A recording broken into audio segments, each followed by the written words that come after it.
Magandang gabi mga kahuwan. Narito na ang weather update today.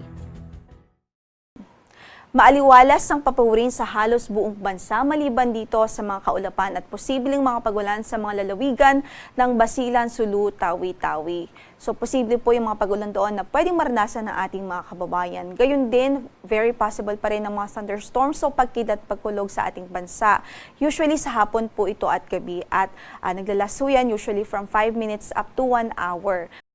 Kasalukuyan ay easterlies na nakakaapekto sa bansa. Ito yung weather system na nagdadala ngayon ng mainit at maalinsangang panahon sa halos buong bansa na nararanasan natin sa araw na ito sa mga oras na darating at sa mga susunod na araw dahil sa patuloy na pag-iral ng easterlies. Sa kasalukuyan, wala naman po tayong bagyo na minomonitor sa loob ng ating area of responsibility. At least in the next 2 to 3 days ay wala po tayong inaasahang bagyo na papasok sa ating par. Gayunpaman, patuloy po tayong mag-antabay sa mga updates ng Pag-asa. Maliban dyan, yun nga po, mainit at malinsangang panahon pa rin ang asahan natin, kaya ingat po ang ating abiso sa ating mga kababayan. Hanggat maaari po, iwasan muna ang direct exposure sa sunlight, lalong-lalo na sa katanghalian at early afternoon. At kung maaari po ay uminom tayo ng wastong bilang ng tubig araw-araw upang maiwasan ang dehydration. Para naman sa pagtayo ng ating panahon sa araw ng bukas, asahan pa rin natin dito sa Metro Manila. Mainit pa rin ho from 26 to 35 degrees Celsius at mababa pa rin ang tsansa ng malawakang pagulan.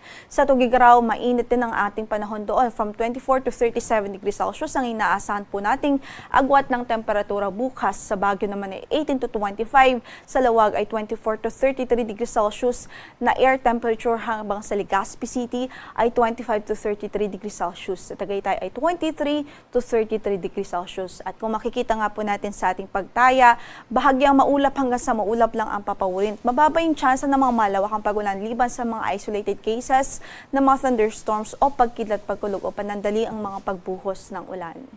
Samantala, pagdating naman po sa Visayas at Mindanao, asahan pa rin natin ang bahagyang maulap hanggang sa maulap na papawirin. Mababa rin ang tsansa ng malawakang pag-ulan dahil wala nga po tayong weather system ngayon na nagdudulot ng mga widespread na pag-ulan. So mainit at maalinsangang panahon pa rin ang asahan natin sa halos buong bansa. Para sa pagtayo ng ating temperatura sa Tacloban, from 25 to 32 degrees Celsius ang inaasahang magiging agwat ng temperatura. Sa Metro Cebu, from 26 to 33 degrees Celsius, 24 to 32 naman sa Iloilo, 24 to 32 sa Cagayan de Oro, 25 to 35 sa Davao City, at 25 to 30 degrees Celsius sa Zamboanga City, 26 to 34 sa Kalayaan Islands, at 27 to 34 degrees Celsius sa Puerto Princesa City. Wala rin po tayong gale warning ngayon na nakataas sa anumang bahagi na ating mga baybaying dagat. Karamihan o malaking bahagi na ating baybaying dagat ay banayad hanggang sa katamtaman ng pag-alon. Dito po sa Northern Luzon o Extreme Northern Luzon ay katamtaman ng pag-alon ng kondisyon ng karagatan. Ingat pa rin ang ating abiso sa ating mga manlalayag.